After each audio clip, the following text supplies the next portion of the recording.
Поранешната директорска функција во УБК причина за Сашо Мјалков да биде сместен во хашка соба во Скопскиот истражен затвор Шутка.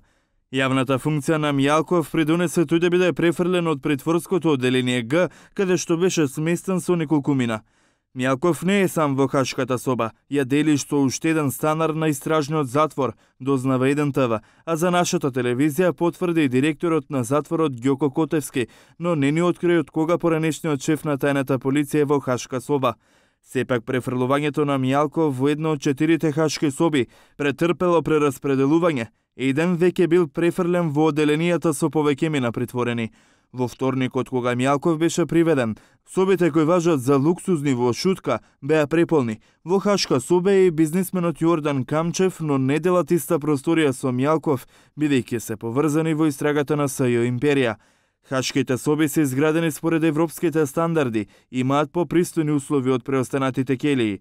Собите се околу 20 метри квадратни. Таму обично се сместуваат притвореници со здравствени проблеми на тие кои што безбедноста им е загрозена. Жалбите на Мјалков и Камчев со кои бараат да излезат од притвор не се стасени во апелацискиот суд. На поранешниот шеф на тајната полиција Сашо Мјалков, 30-дневниот притвор му е одреден по предметот Таргет тврдина на СЈО, каде му се суди за масовното прислушување и уништување на апаратите за следење на комуникациите. Против Мјалков има уште 3 судски процеси, Титаник 2, Тортура и Трезор. Тој е осомничен во новата истрага на СЈ Империја. Сашо Мјалков беше директор на УБК речиси 9 години. Оставка сам си поднесе во мај 2015-та, 2 дена по Кумановските настани.